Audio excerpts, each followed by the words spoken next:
할렐루야, 예수 이름으로 축복합니다. 사랑합니다. 오늘은 거듭남 중생에 대해서 살펴보는 시간을 갖도록 하겠습니다. 우리가 말하는 중생이란 바로 거듭남을 말하는 것입니다. 거듭난다, 이 말은 다시 태어난다는 의미인데 예수님께서 니고데모에게 내가 거듭나야 한다고 말씀하셨습니다. 그것이 바로 성경이 말하는 중생입니다. 거듭난다는 것은 성령으로 태어난다는 것입니다. 누군가 성령으로 다시 태어난다는 경험을 했다면 그 감격은 말로 이루 말할 수 없을 것입니다. 우리가 중생을 경험하면 모든 것이 아름다워 보입니다. 모든 것을 얻은 것 같고 환경을 초월하는 마음이 생깁니다. 뭐든지 믿음으로 다 할 수 있을 것 같은 마음이 생깁니다. 그래서 사람들이 중생했다고 하면 마치 자신이 영적인 천사와 같이 된 것 같이 현실과 괴리감을 들 때가 있을 것입니다. 그러나 중생이 있다고 해서 인간 본성 자체가 변화되는 것은 아닙니다. 중생은 인간 본성의 변화가 아니라 영적인 변화이기 때문입니다. 중생하면 모든 것이 다 변화되는 것으로 생각하는 사람들이 있는데 그것은 아주 잘못된 생각입니다. 중생이란 영혼의 기능, 즉 지성과 감정과 의지의 변화가 아닙니다. 중생은 영혼의 정기능의 변화를 주는 영혼의 중심, 즉 마음의 변화이기 때문에 단순한 지성, 감정, 의지의 변화와는 구별이 되어야 합니다. 물론 중생을 통해 마음의 중심의 변화가 생기면 당연히 생각의 변화가 되고 생각이 변하면 습관이 변하고 삶이 변할 것입니다. 여기서 단순히 생각의 변화, 습관의 변화를 중생이라고 부르지 않는다는 것을 알아야 합니다. 또한 중생하는 순간 우리가 완전한 사람으로 변화된다는 생각은 옳지가 않습니다. 우리는 중생한 이후 성화의 과정을 통해 점점 변화되어 가는 것이 중요한 것입니다. 그렇다면 성경이 말하는 중생이란 그것은 바로 인간의 성향의 변화를 말합니다. 성향은 인간의 지성과 감정과 의지를 지배하고 관리하는 것을 말합니다. 즉 마음의 중심이라고 하면 더 정확할 것입니다. 중생은 마음의 성향의 변화를 의미한다고 할 수 있습니다. 우리 인간은 성향에 따라 행동하기 마련이기 때문입니다. 예를 들겠습니다. 우리의 지성과 감정과 의지를 세 마리의 말로 우리의 자아를 마부라고 가정합시다. 세 마리의 말은 마부가 가라는 쪽으로 갈 것입니다. 중생하게 된다는 것은 말들이 바뀐다는 것이 아니라 마부의 성향이 바뀐다는 것입니다. 중생하기 전에 마부는 동쪽을, 중생한 마부는 서쪽을 좋아한다고 합시다. 그러면 세 마리의 말들은 마부의 성향의 바뀜에 따라 동쪽이 아니라 서쪽으로 가게 될 것입니다. 이처럼 말 한 장에 앉아있는 자의 성향이 바뀌게 되면 세 마리의 말, 즉 우리의 지성과 감정과 의지 역시 바뀌게 되는 것입니다. 마부가 이끄는 대로 말들의 방향이 바뀌는 것처럼 말입니다. 다시 말하지만 거듭난다고 하는 것은 지성과 감정과 의지가 변하는 것이 아니라 영적인 씨앗이 마음속에 숨겨져서 하나님을 위해 살게끔 마음의 변화가 생긴 것을 이야기합니다. 여기서 영적인 씨앗은 바로 성령 하나님이십니다. 성령님은 우리 안에 들어오셔서 우리의 근본적인 성향을 바꾸시는 능력의 하나님이십니다. 거듭난 성도의 마음은 마치 전쟁터와 같아서 육신의 소욕과 성령의 소욕이 계속적으로 싸우게 될 것입니다. 육신의 소욕이 우리를 지배하게 되면 시기와 질투와 음란과 분노 중에 열매를 맺을 수밖에 없습니다. 반대로 성령의 소욕이 우리를 지배하게 되면 사랑, 기쁨, 희락, 인내, 오래 참음 등의 열매를 맺게 됩니다. 결국 우리의 마음속의 중심에 누가 지배하느냐는 것이 관건인 것이죠.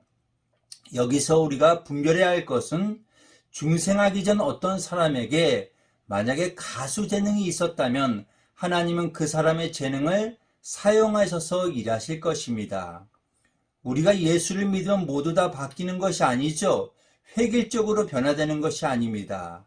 예수 믿기 전에 하나님께서 창세전에 모든 사람에게 하나님의 형상대로 각 사람에게 재능을 다양하게 주신 것 같이 예수 믿은 후에도 그 재능도 다양하게 하나님께서 우리를 거듭나게 하시지만 그거를 사용하시는 걸 볼 수가 있습니다.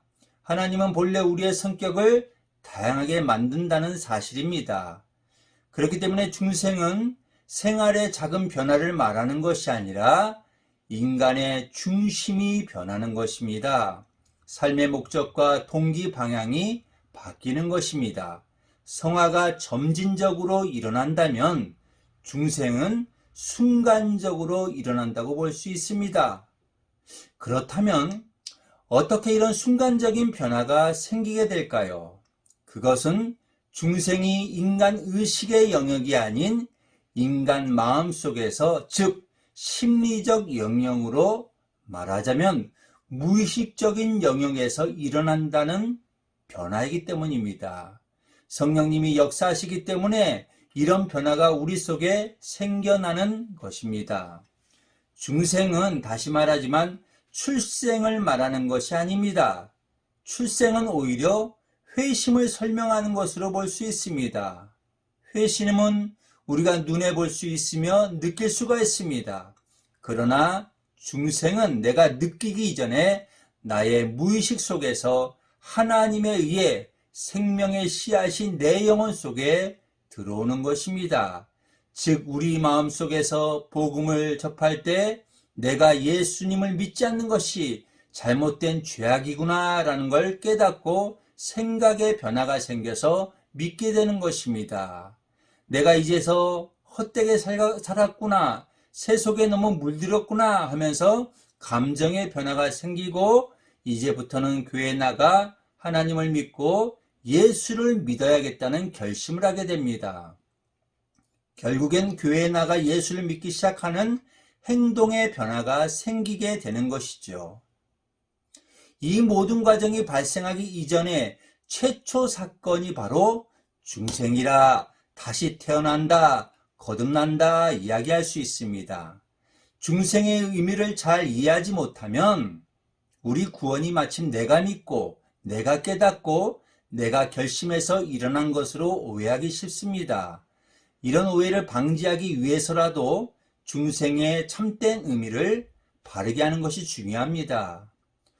우리가 구원받게 된 것은 내가 원하는 것이 아니라 하나님이 원하셔서 내 안에 성령의 역사를 일으키시는 것입니다. 우리가 하나님을 사랑할 수 있는 것도 하나님이 먼저 우리를 사랑하셨기 때문입니다. 할렐루야. 그래서 중생을 경험한 사람은 반드시 성화될 수밖에 없습니다. 왜냐하면 내 안에 숨겨진 영적인 씨앗이 생명이 자꾸 나를 거룩해지게 만들기 때문입니다. 그래서 하나님을 자꾸 사랑하고 또 거룩해지고 싶고 하나님의 뜻과 소원을 이루기 위해서 세속에 물드는 것보다도 하나님이 원하시는 목적 가운데 살려가는 마음이 생기게 됩니다. 중생은 우리가 세례를 받거나 하나님의 말씀을 듣는다고 해서 자동적으로 생기는 것이 아닙니다.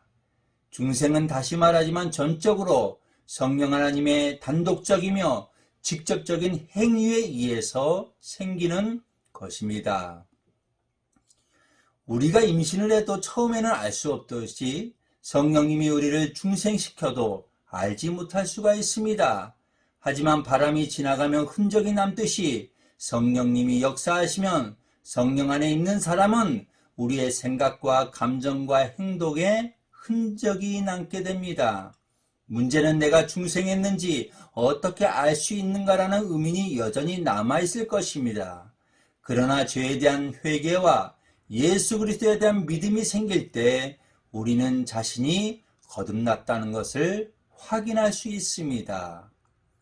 마지막으로 중생의 증거는 무엇입니까? 첫 번째로 죄에 대한 태도의 변화입니다.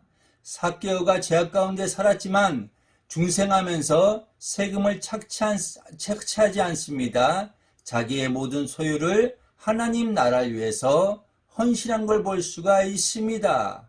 그렇기 때문에 중생하게 되면 죄를 짓지 않기 위해서 필사적으로 노력합니다. 죄를 지음으로 하나님의 거룩함을 침해했다는 것에 대한 아픔으로 회개하고 돌이키며 죄를 짓지 않기 위해 노력하는 것입니다. 두 번째로 하나님 말씀에 순종하려고 합니다. 단순한 의무감으로 가는 건 아니고 자발적으로 기쁨으로 즐거움으로 하나님 말씀을 지키며 순종하고자 하는 걸 볼 수가 있습니다. 세 번째, 하나님을 사랑하는 마음이 뜨거워집니다. 하나님의 은혜와 사랑에 감사하는 마음이 커지고 찬양과 경배를 주님 앞에 돌리고 천국에서 영원토록 하나님을 예배하고 교제할 날을 사모하게 됩니다. 네 번째, 교회와 개인에 대한 태도의 변화가 생깁니다. 가족애적인 사랑을 느낍니다. 교인들에 대한 사랑과 애착을 갖는 것은 한 성령 안에 있기 때문입니다. 중생한 사람들이 모이면 초대교회 같이 서로 사랑하게 됩니다. 나눕니다. 또한 교회가 어려울 때 도움을 주게 됩니다. 마지막으로 그리스도에 대한 사랑으로 증명되게 됩니다. 중생한 자는 마음으로 하나님을 진심으로 사랑합니다. 하나님이 기뻐하시는 일, 하나님이 원치 않은 것을 버리고 하나님과의 친밀한 사랑의 교제에 만족을 하게 됩니다. 환경을 뛰어넘게 됩니다. 자신의 명예나 탐욕, 야망을 버리고 오직 예수 그리스도를 위해 살며 하나님의 나라와 뜻이 이루어지도록 최선을 다하는 것입니다. 정리하겠습니다. 거듭나지 않으면 하나님 나라에 들어갈 수가 없습니다. 영적으로 죽어있는 사람은 거듭나지 않는 한 먼저는 육체의 죽음을, 후에는 영원한 죽음을 맛보게 될 것입니다. 이와 달리 거듭난 사람은 한 번의 죽음만 경험하게 됩니다. 육체의 죽음은 모든 사람에게 정해진 것이기 때문에 신자라고 해서 육체의 죽음까지 피해가는 것이 아닙니다. 그러나 중요한 것은 두 번째 죽음을 피해 영원한 천국에 들어가게 된다는 것입니다. 이 일은 오직 중생한 사람에게만 일어나는 것입니다. 그래서 중생의 여부가 천국과 지역의 갈림길이라는 것을 인식하기 바랍니다. 중생은 단지 죽어 영생만 얻으려는 것이 아닙니다.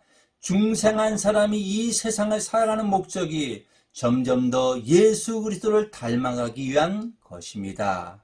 중생은 거룩함으로 나아가는 첫걸음이라고 할 수 있는 것입니다. 내가 거듭난지는 우리가 하나님을 사랑하는지 죄를 미워하는지 하나님이 기뻐하시는 예배와 이웃을 사랑하는지 보면 알 수가 있습니다.